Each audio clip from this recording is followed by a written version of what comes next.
And here comes our attendees. Thank you so much to everyone joining. We're going to give us a few minutes to get things started here today. Allow all our attendees to join in over, a minute or two past the 1 o'clock hour. And just thank you in advance to all those who are taking maybe their lunch break or just another little pause in their day to join us for this webinar. Always welcome a very active chat wherever possible. So if anyone wants to join into the chat, say hello, share any particular area of the publishing world or a book that you're personally working on, we love to get that conversation started. Feel free to use this as a bit of a networking session as well as an information sharing one too. And certainly we hope very educational for everyone who's joining us.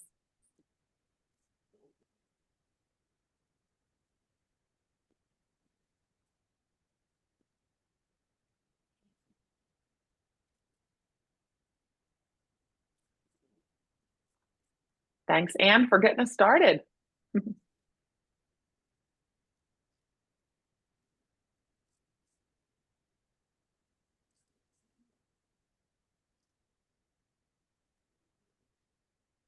Barbara, great to see you here.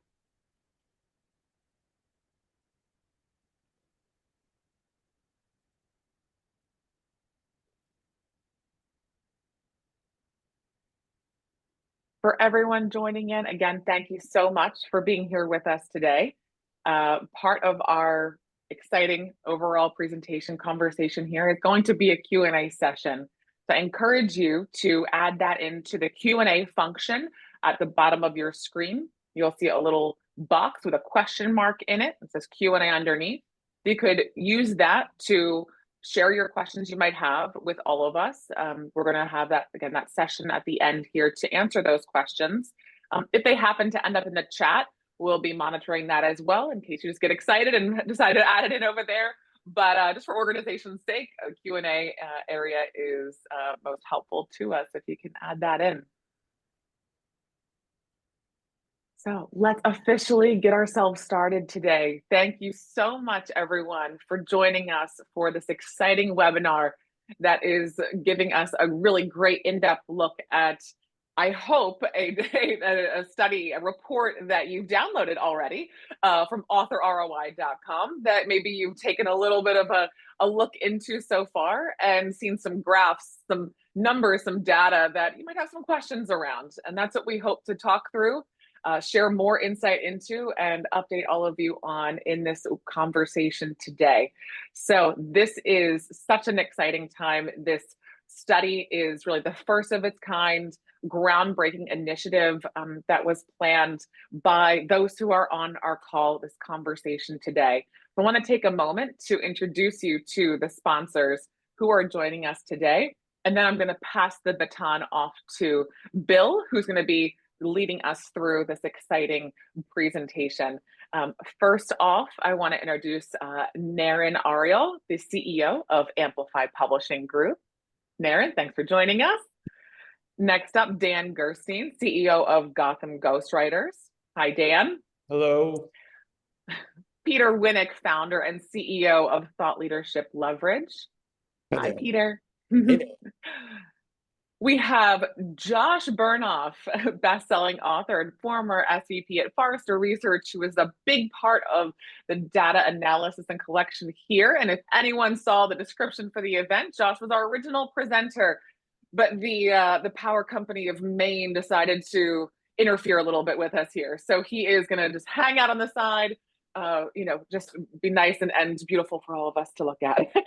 But Josh, we're excited for you to add in anything in the chat that your bandwidth might allow for today. And then we also have, as I mentioned, Bill Sherman, COO of Thought Leadership Leverage, who will be leading us through today's presentation. This is, as I said, a first of its kind, large-scale study that explored the return on investment from publishing business and thought leadership books. There is data from more than 350 respondents, and I hope some of you saw some really great insights from Jane Friedman, her hot sheet interview that really dove into this even further.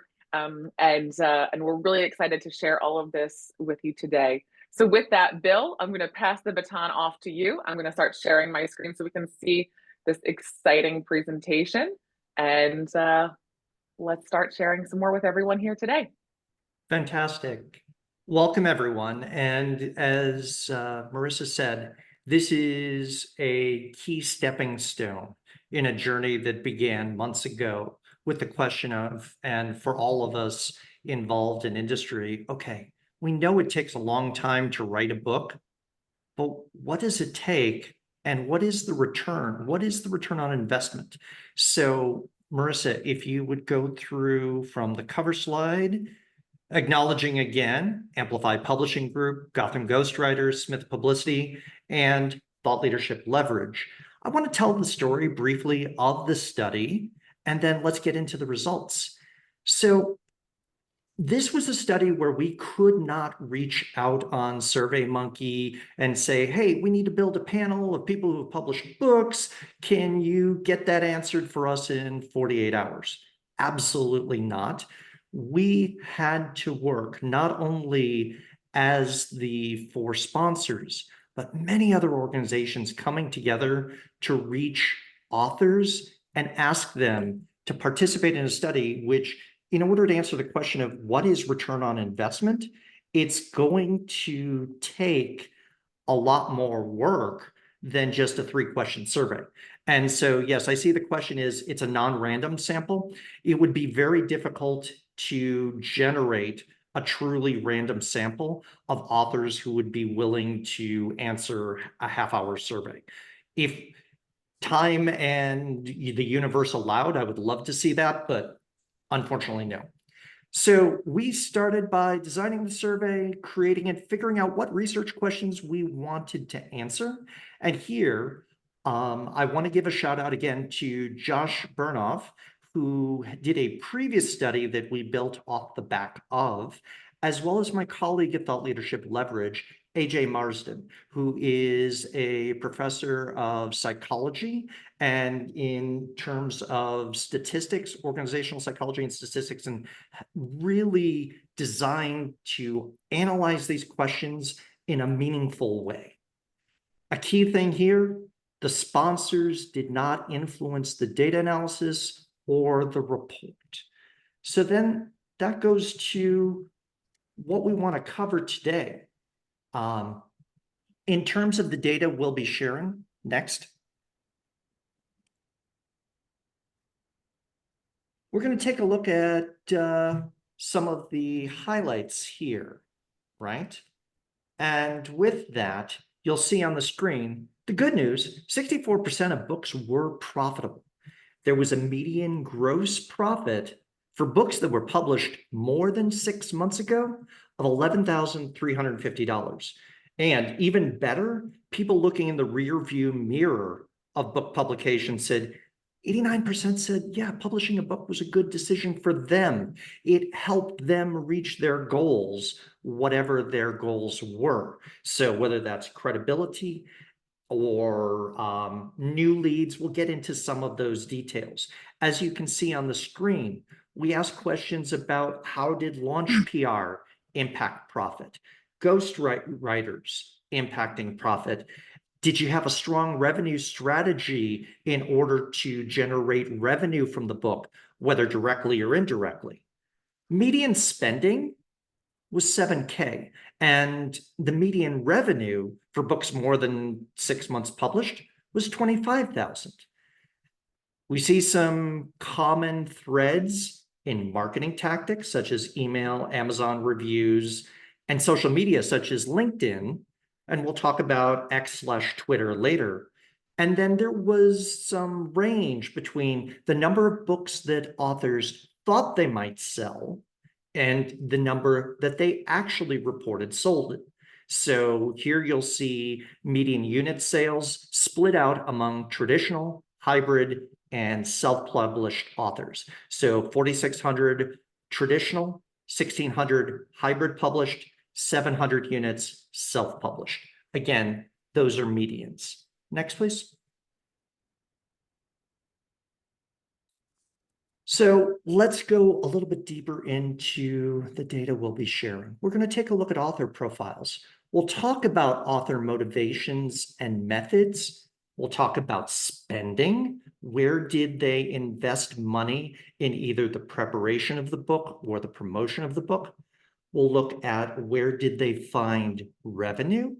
And then finally, we'll talk about the question that sponsored or drove all of this. Profit. What's the return on investment? So let's look at author profiles.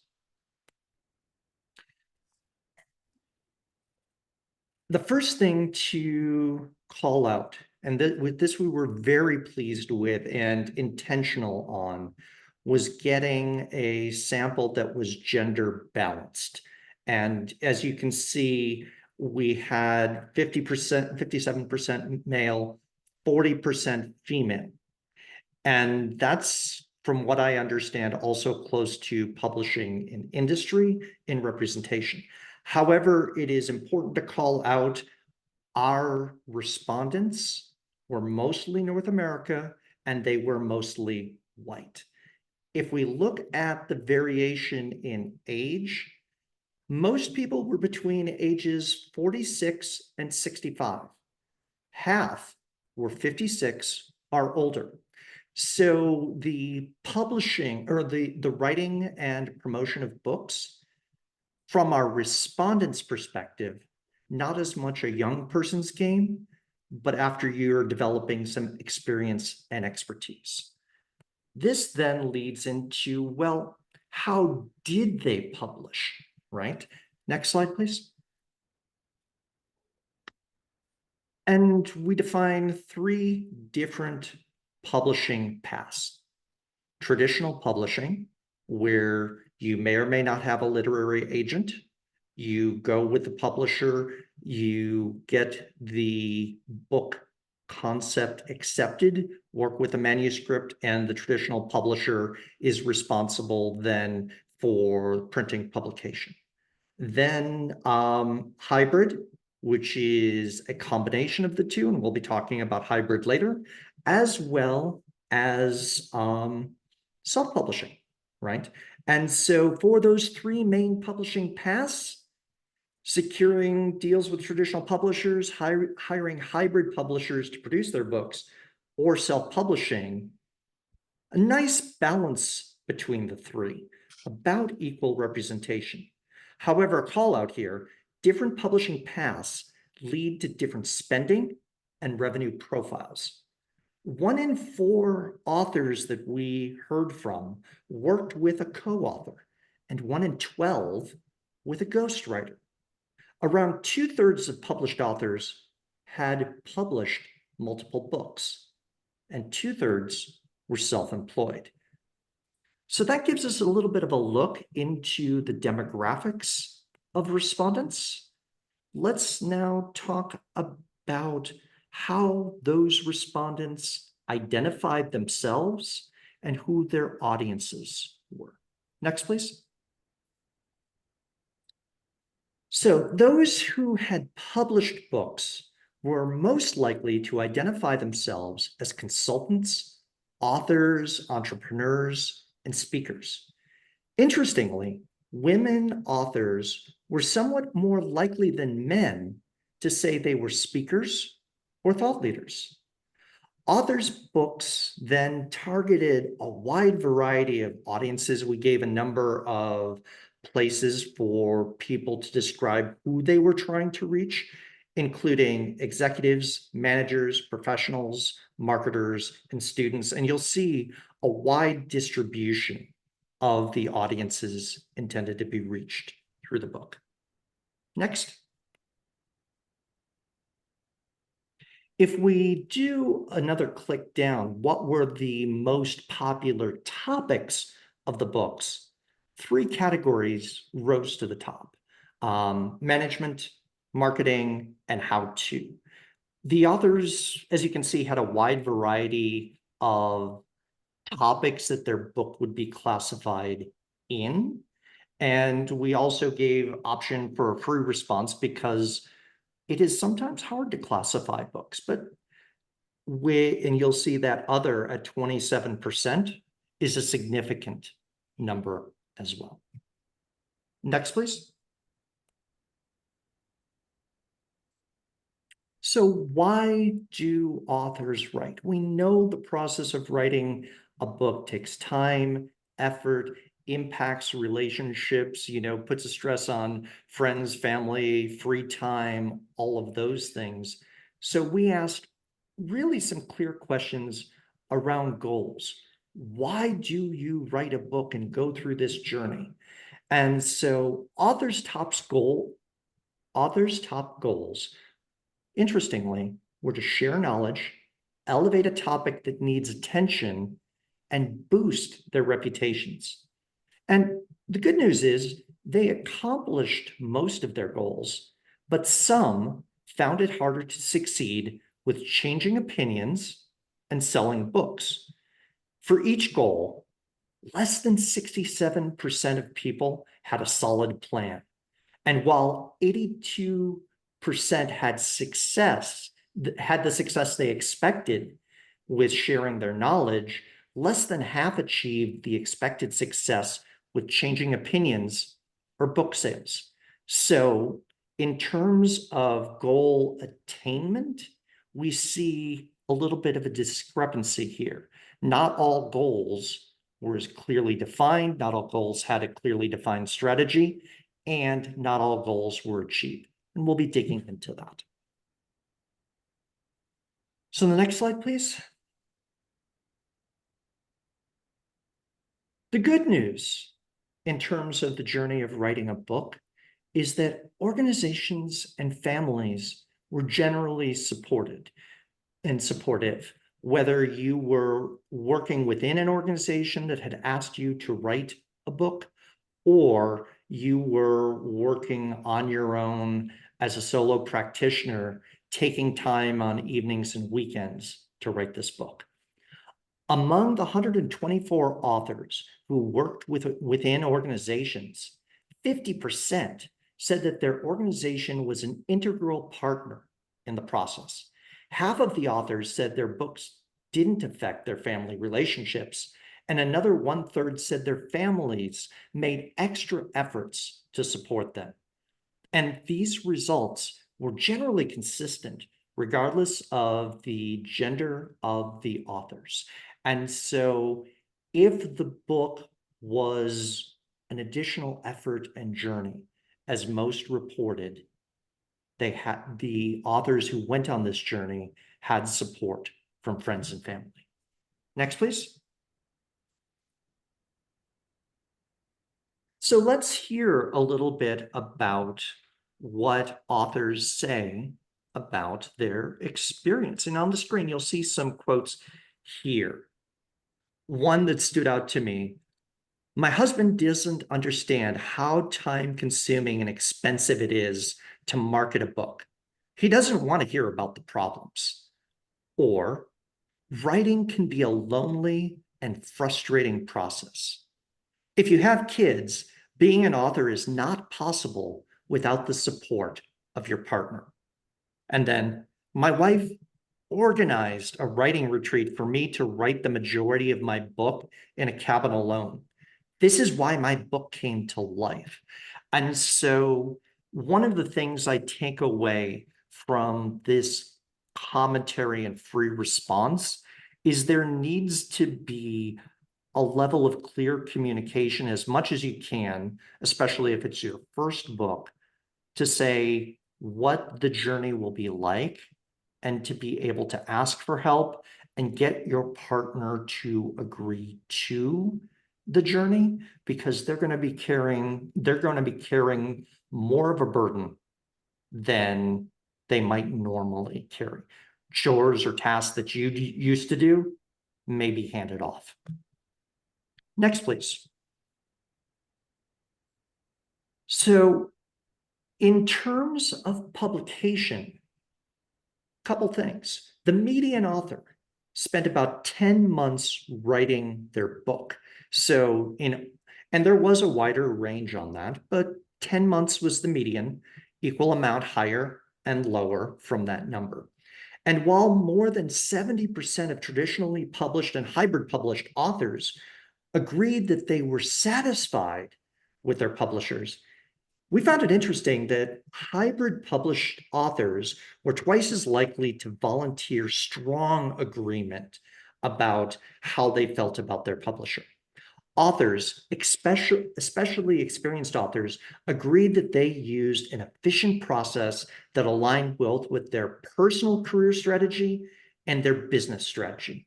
And Naren, I'd like to turn to you for a moment and ask you this question here about why hybrid publishers might have received a different response. Yeah, thank you, Bill. So our work here was designed to get to the bottom of author ROI. While there is some overlap between author and publisher ROI, they're certainly not the same. Traditional publisher, they measure success by primarily one criteria: number of copies sold. And what we know about the typical business book author is, of course, they want to sell as many books as possible, but they also want to use the book for business development purposes in support of consulting gigs, keynotes, coaching, seminars, and the like. And so in a non-traditional channel, those factors can be taken into consideration, from editorial to book production to book marketing, which we're going to talk about in a little bit.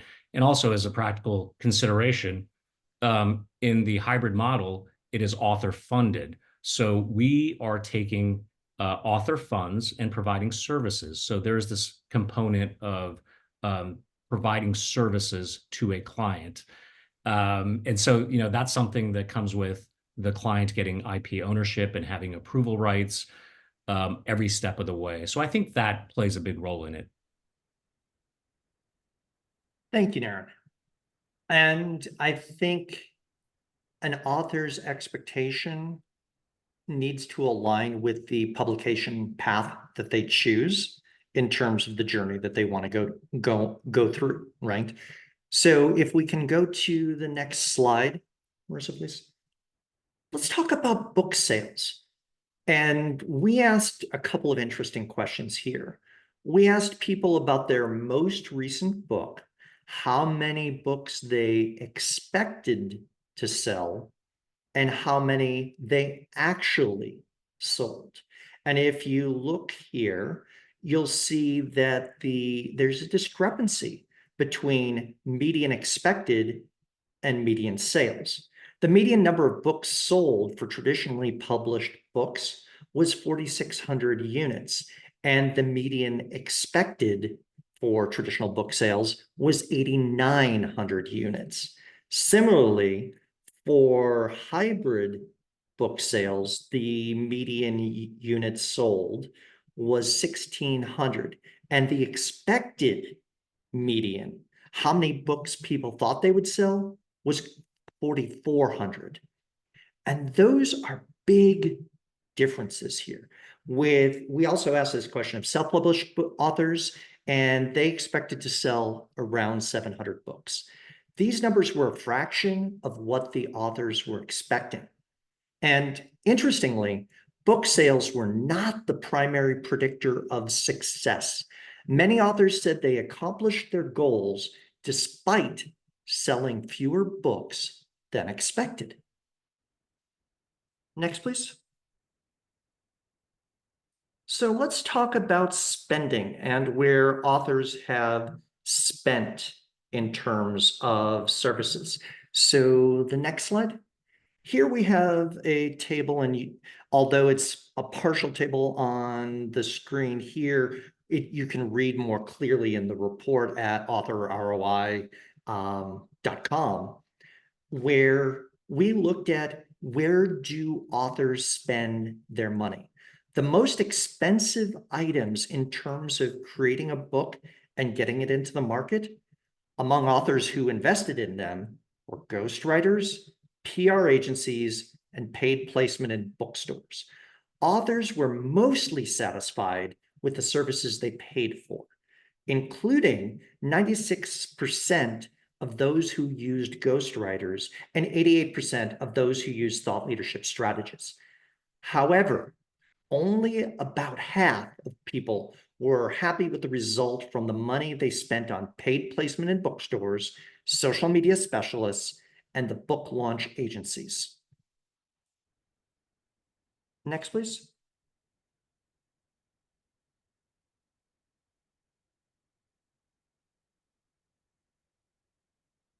Next.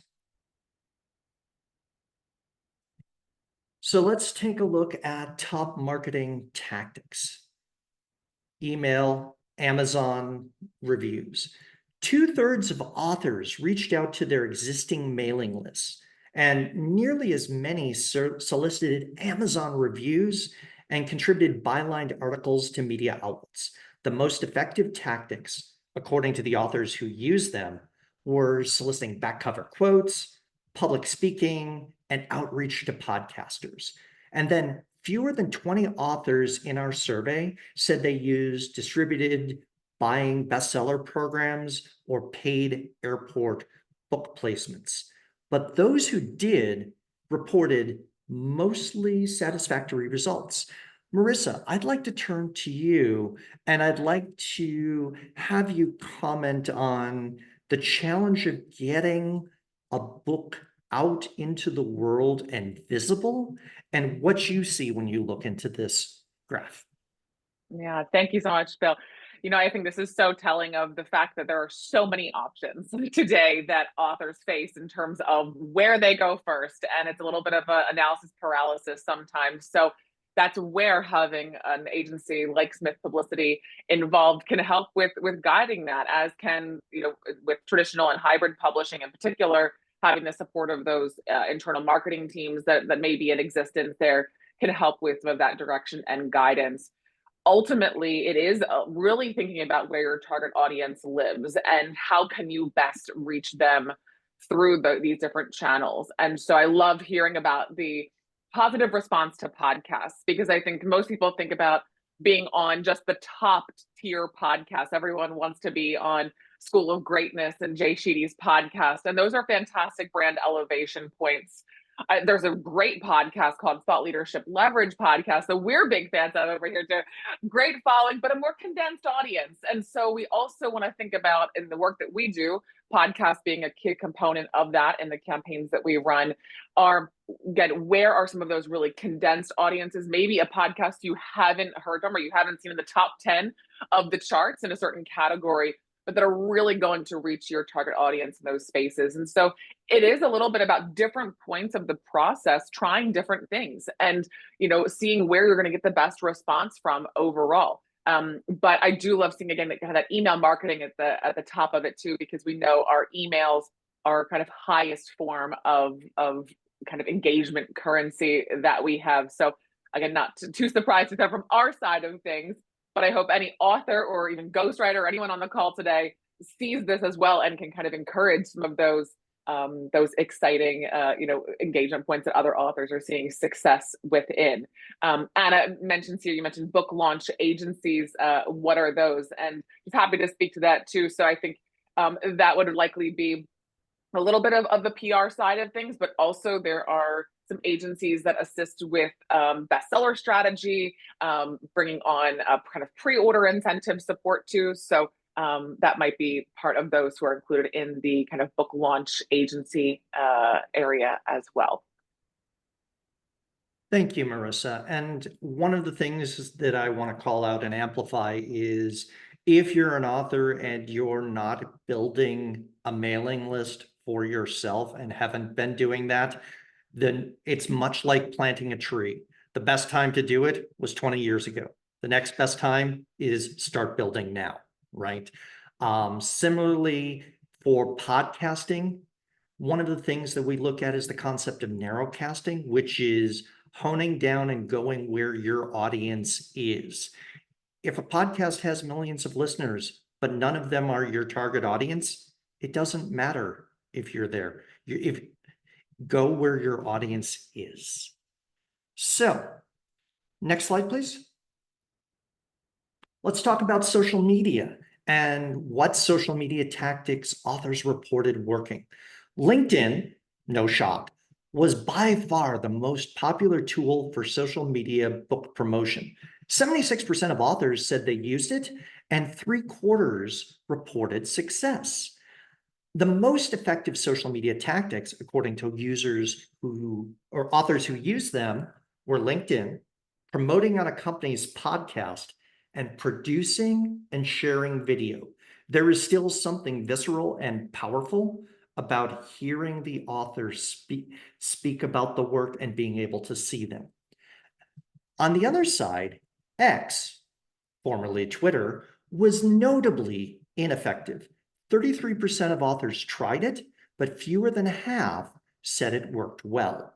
About 6% of authors didn't promote at all with social media. Next, please. So now let's turn to the concept of revenue. And in the concept of revenue, one of the main things that we have to call out is a lot of revenue for authors did not come from the sale of books or sales of rights.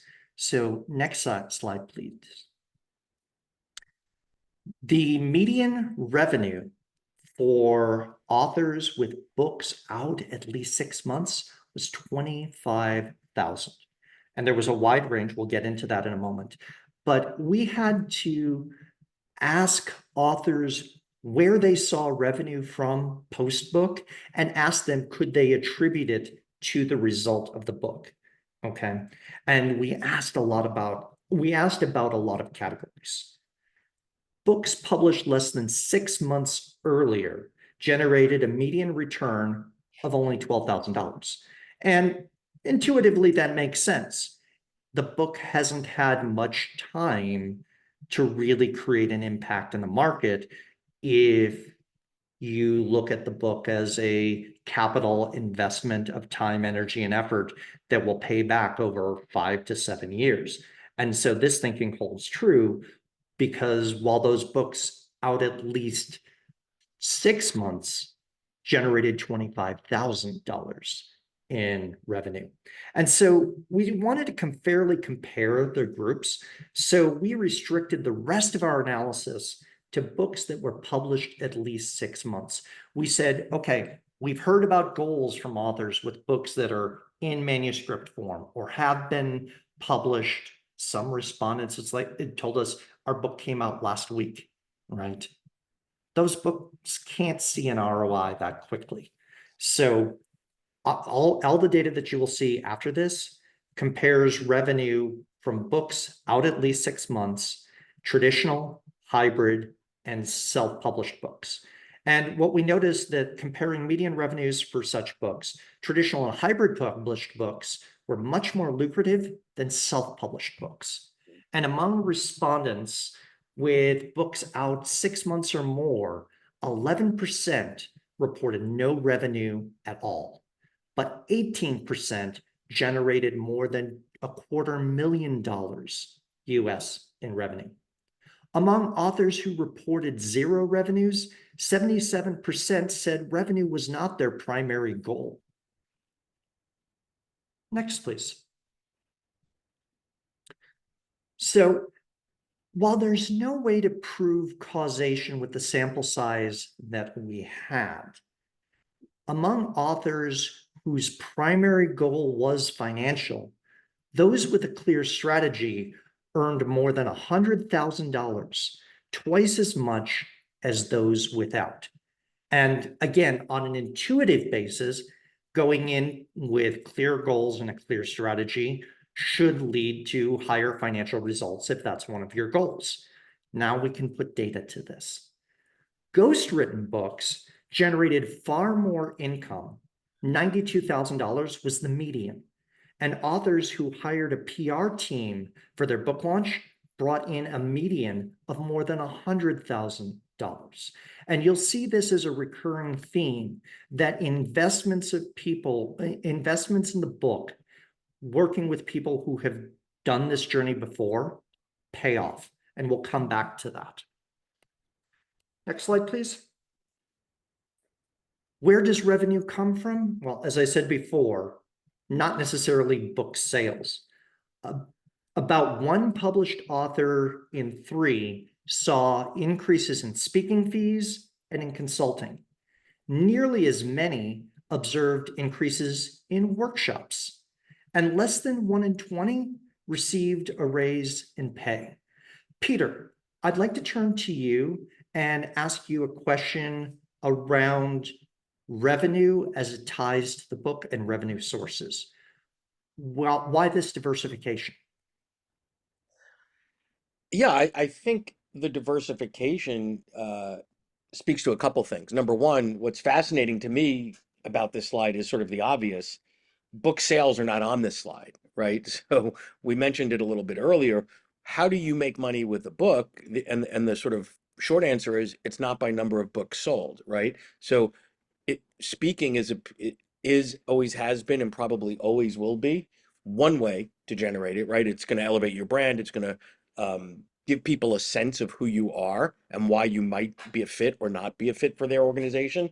You know, consulting is really interesting because we think about one of the data points earlier on, how folks identified themselves that participated in this. 57% are engaged in consulting. So it's no surprise to me that a big percentage of the revenue here came from consulting. Now, that being said, not every author would consider themselves a consulting. So I think the question is, okay, based on this book that I'm about to write, who might hire me to do what as a consultant? And be really clear that you offer those opportunities and services to the marketplace. Workshops, organization sales, I guess that means bulk sales. You know, these are a lot of the different ways that the same ideas that live in a book can be moved in and out of these other modalities to increase the ways that people get exposed to your ideas and people spend money on those ideas. Fantastic. Thank you, Peter.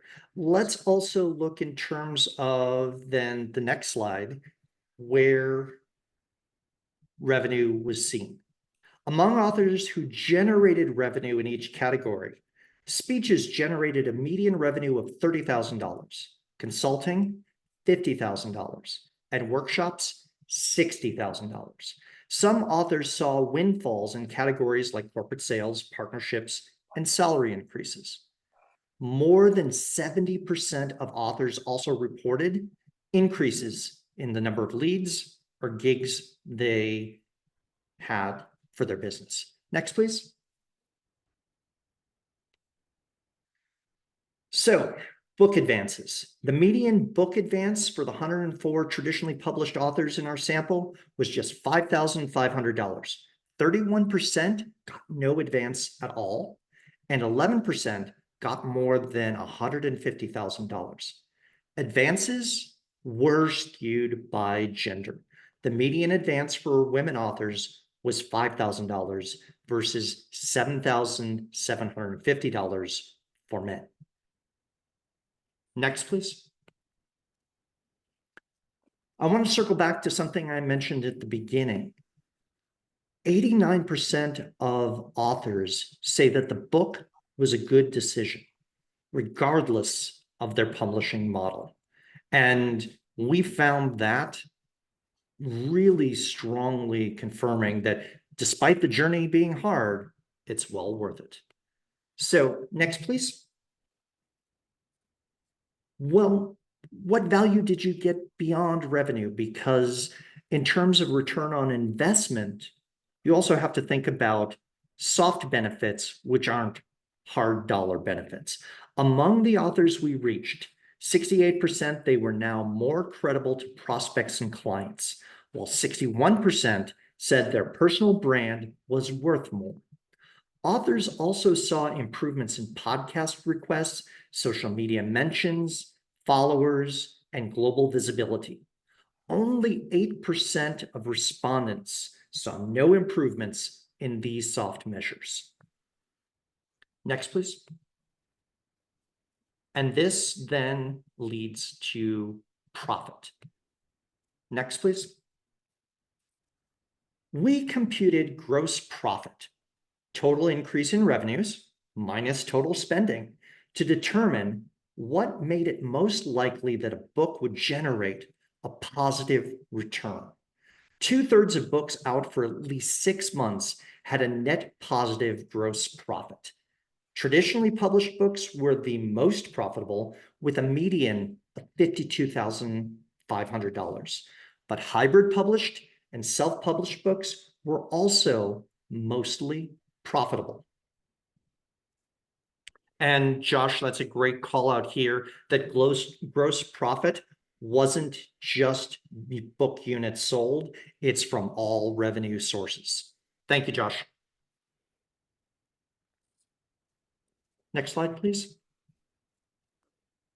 So there was a wide distribution in the amount of profit reported. Once again, one author spent nearly $180,000 more than they made on the book, while another at the other end of this tail generated a gross profit of nearly $8 million. So the question becomes, based on your audience, based on your goals, how do you maximize return on investment financially and non-financially? Next, please. So what makes a book profitable? First off, patience. Books published for at least 6 months approach twice the profitability of those that were newer, with a median profit exceeding $11,000. Traditional publication is no guarantee of success, but traditionally published books had a major edge in profitability, in part because of those book advances. Ghostwritten books generated a median gross profit of more than $43,500 after 6 months, despite the cost of the ghostwriter. Books with a PR campaign generated a median gross profit of more than $50,000, while those launched with a clear revenue strategy neared $100,000. Dan, I would like to turn to you and ask about the journey of book writing and the relationship to the ghostwriter and how that might impact the profitability that we're seeing here. Sure. Well, thanks, Bill. And thanks to Peter and Naren and Marissa and your respective institutions for partnering on this. It's been a really enlightening process. And I think we've delivered something of real value in informing authors about this question about, is it worth it? And I think we've provided with real data a pretty definitive answer to that. As it relates to ghostwriting, I think part of the takeaway from this study is that as much as, investing in hiring a quality writing partner or investing in working with a experienced publicist or publicity agent like Smith, individually add value, that the synergistic benefit of having a clear revenue strategy, investing in resources and support like ghostwriting to improve the quality of the product, and working with a professional to generate visibility and credibility for it, has an even greater impact. And that, so for our audience that's trying to evaluate this, again, each of these components add value, but I think they add exponentially more value when they're paired together and done as a concerted strategy. And specifically as it relates to working with a ghostwriter, I think one of the real advantages and why it leads to greater ROI is you're having a partner who's not just helping you write the book, but thinking about the conceptualization, thinking about the audience, right? So a lot of the value that a collaborator provides is before a word's ever written, and beyond the quality of the text in the manuscript. And then having that sounding board and guide through the writing process. A lot of authors, particularly first-time authors who are doing this on their own, it can be an intimidating process, and it can, they can question their judgment. It can lead to an inferior, not just inferior product, but it can stall the progress of the book. And I think that's one of the real value adds of working with an experienced collaborator is not just, again, the quality of the writing, but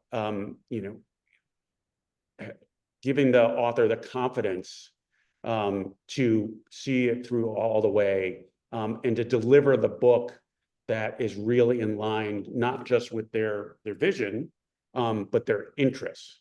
And I think, again, being able to work with a dispassionate professional who can sort of say, we're starting with this goal, right? Your goal is to credential yourself as an expert, not necessarily to sell books. Here's the kind of book that you're going to need to maximize that opportunity. Again, having that partner all the way through the process, I think really adds value. It's going to add even more value, though, if you're working with an experienced publicity agent or firm like Marissa's, where they can have you thinking from the beginning about what you need to do to build an audience, to what we like to say, seed the garden, so that when the book comes out, right, you're not then trying to start into a sprint. You've already been running the whole time, and that you can then maximize the opportunity because you've built a connection with an audience, you've built credibility with them, and then built interest in the product that you're putting out in the world.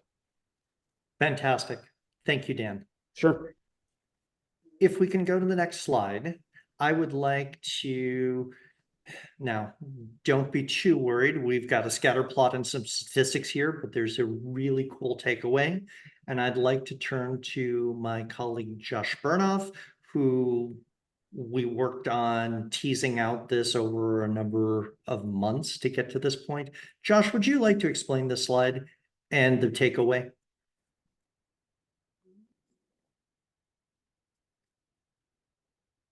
You're on mute, Josh. Rookie mistake. Yeah. So the first lesson is don't use Central Maine Power as your power company, or you'll have to ask Bill to step in and do the presentation for you at the last minute.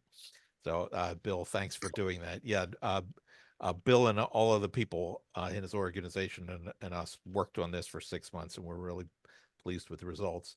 What I think people can take away from this last slide, and Bill is right, it took a lot of effort to get to this point. These dots, every one of them represents an author and their journey.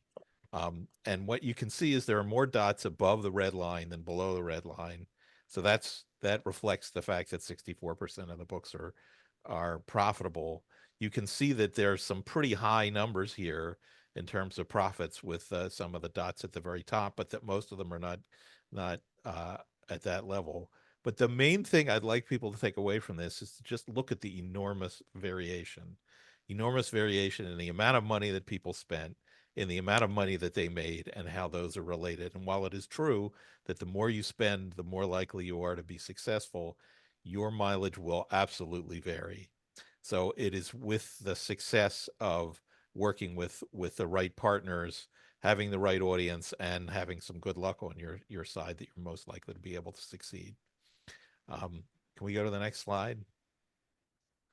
I just going to urge people, the report is for free. If you go to authorroi.com, you can download your copy. You'll see a lot of these charts and a lot more commentary and some more information, as well as all of the detail about where all the numbers came from. So, and that's for free. So I definitely would encourage people to go take a look at that. So at this point, we're going to see if we can take some questions.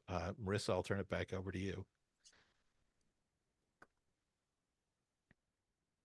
Thank you so much. A little stop share, a little unmute in here, but excited. We have a couple questions in the mix with just over 10 minutes left, and I would encourage anyone who hasn't submitted questions, again, a reminder of the Q&A section that we have, and we'll certainly keep an eye out for our chat here as well. I did grab one from Steve too. So I'm going to go with the first one that came in here from Rose Friel. Thank you, Rose. So the information on the advance values per gender was enlightening. She asked, was any data gathered, Ari, the royalty split to traditional authors with 0 to minimal advance versus high advances? She asked this, and giving a little more context, because she's seen authors with lower advances receive higher than average royalties. I'm curious whether this is becoming a common practice. Anyone in particular on our panel here want to weigh in on that one? Rose, you sound like someone who works for a publisher. Just take this low advance. You know, it'll pay off in the end. In fact, publishers will tell you that the size of the advance and the success of the book, the correlation between the two is pretty random.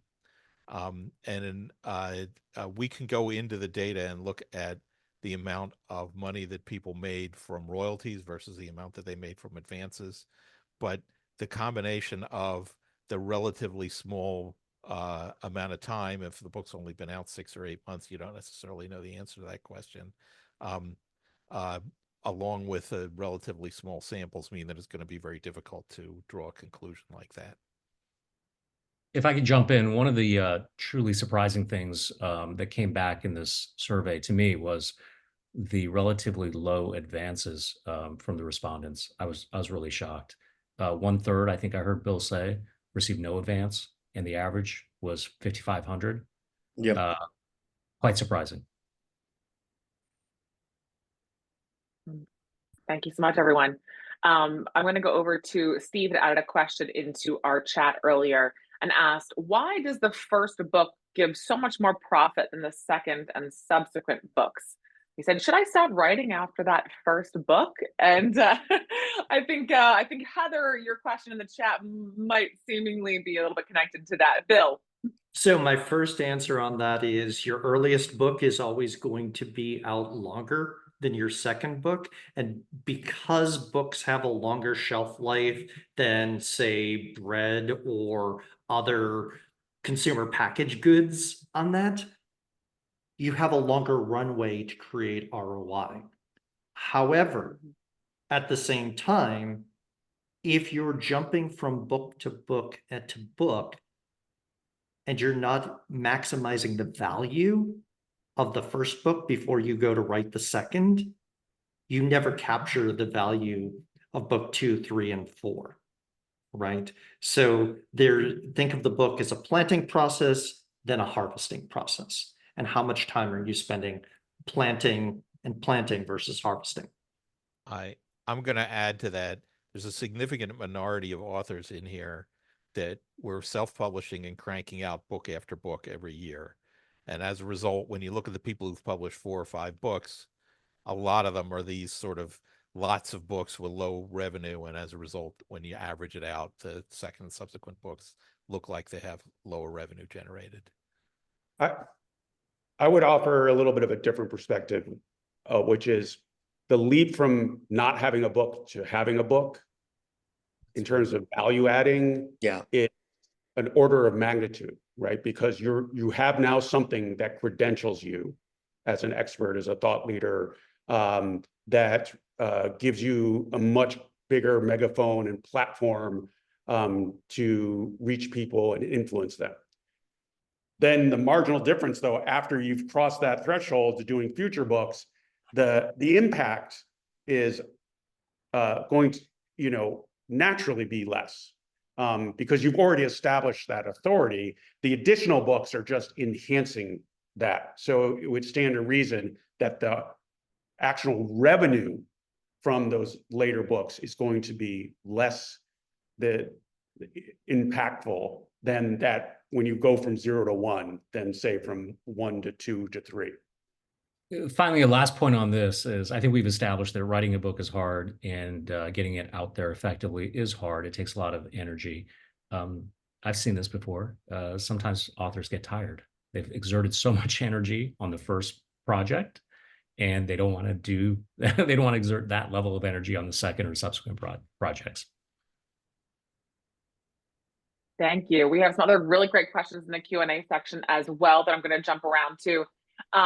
Garrett asked, what are the aspects of what is being defined as a revenue strategy?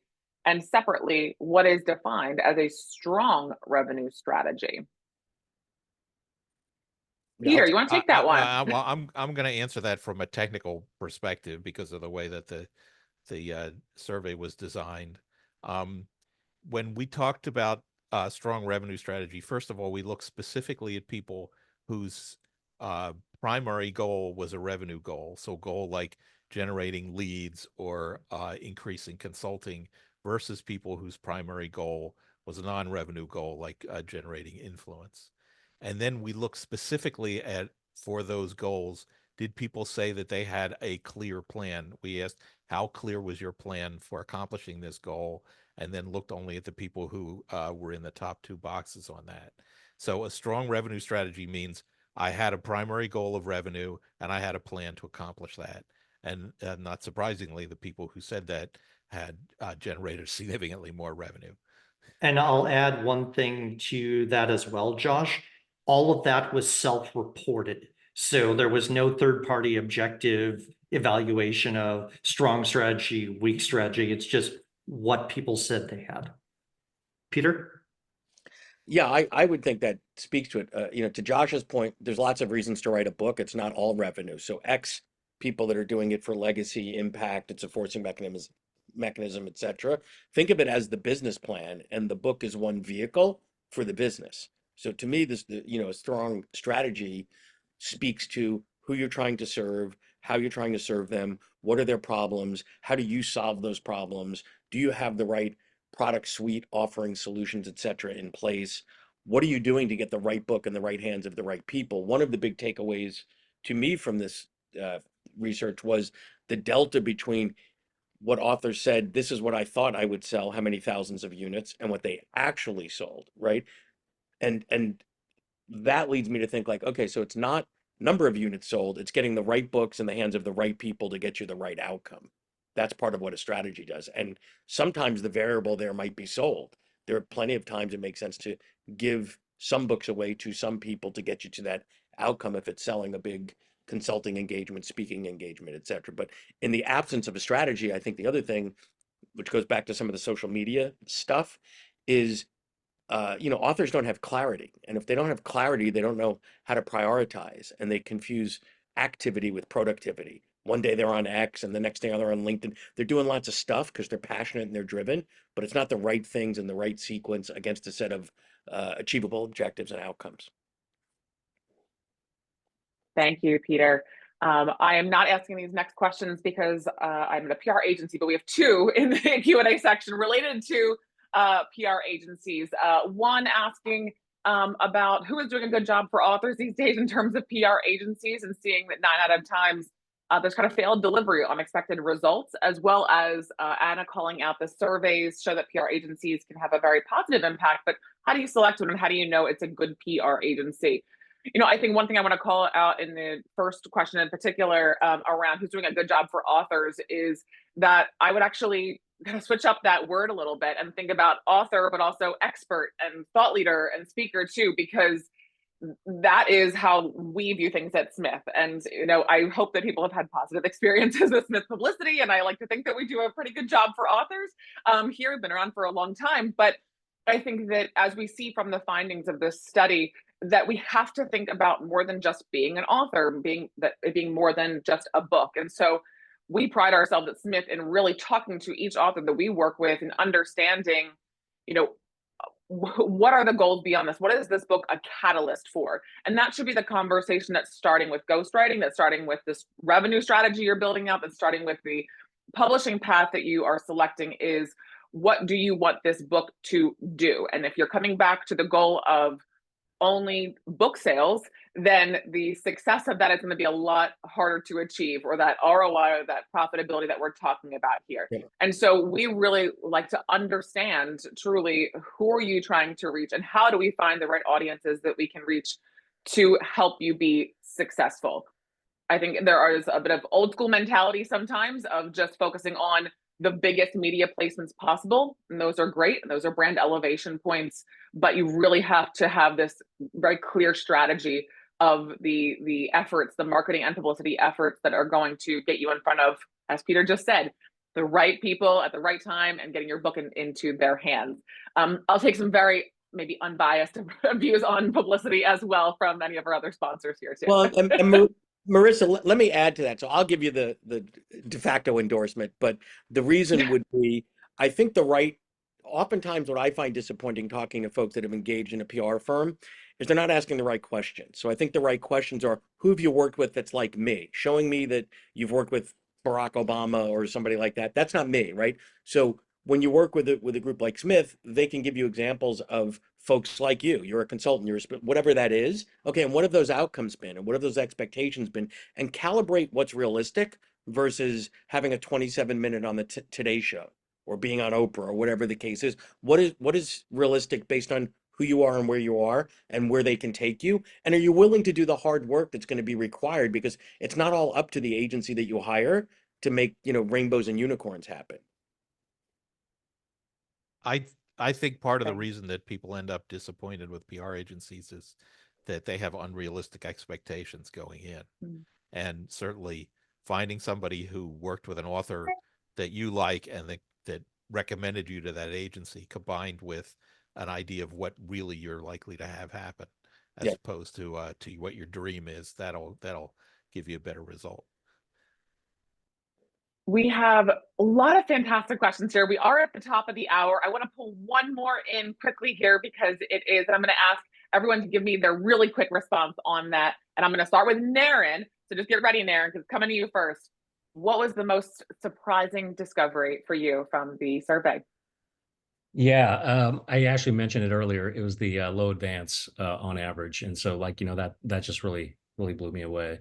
I'm still sort of processing that. Thanks, Naren. Josh, up to you next. I think the thing that amazed me most was the enormous variation in what authors did. And this just goes to the fact that you cannot compare yourself to anybody else. Everything from revenue to the strategies that they used to the things that they found were important. Every author is different. So of course we lump them all into a bin and write a study about it. But when people are gonna look at what they have to do, you definitely want to think about what's exactly right for you versus somebody else. Thanks, Josh. Peter, you're up. Yeah, so while I knew it intuitively, because it's what I do all day, but the correlation between the strong revenue strategy and the outcomes was gratifying because I think it shows that the work that Bill and I do really matters and does make a difference, and we have the data to now back it up. So that was a big surprise on the positive. Thanks. Dan? Before I answer that question, there was a question in the Q&A that I just want to address real briefly because it comes up a lot, which is how valuable is the bestseller listed specifically the New York Times? I'm going to deliver some tough love. You're not going to write a bestseller. I hate to say it. Almost no one publishes a bestseller. And frankly, the kind of business leaders who are writing the books that were part of the survey that we work with on a regular basis, that's not even their primary goal. And I think this has been a sea change in book publishing and the opportunities in DIY self-publishing, hybrid publishing, small independent presses is finally breaking this connection between sales and success, right? There's many ways now to measure success of being an author with your book. And so to be fixated on this idea of the bestseller is not only something that's outdated and unrealistic, it is a waste of time because the benefit you get from being able to claim that bestseller is very small relative to so many of the other benefits you could get if you invest your time and resources into the kind of things that we show with this study really add value and generate profit. Now, to my answer to your Preach. Hey, brother. And more importantly, if a service provider tells you they can make you a bestseller, run away, right? Because it's a con. The most surprising thing to me was the 89% number of people reported it was worth it. Because if you look at the variation in terms of the level of profit, the level of investment, there are lots of people on that graph in terms of different levels of ROI. But in spite of that, 9 out of 10 saying it was worth it is a very powerful affirmation for business books in particular to sort of say, this is a good investment of my time and capital. Thanks. And I'll add in quickly before I toss it off to Bill.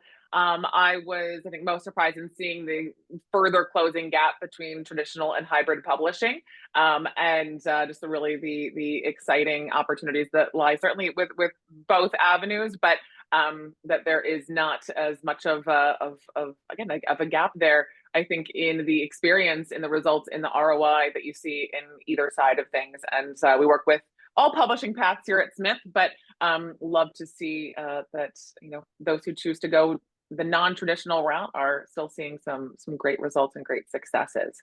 Bill, you're on mute, Bill. My note is one of gratitude, and I was pleasantly surprised. Reaching as many authors as we didn't not only included reaching out to our networks and channels, but reaching out through colleagues in PR and publishing, ghostwriting, all of the different support services, and saying, can you help us reach authors? And they said yes. And that was a joy.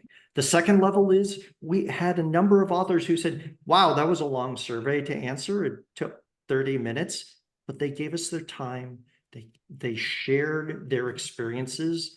And now we have answers to questions that we didn't before. So one of my key takeaways is gratitude to the community that we all work and practice in.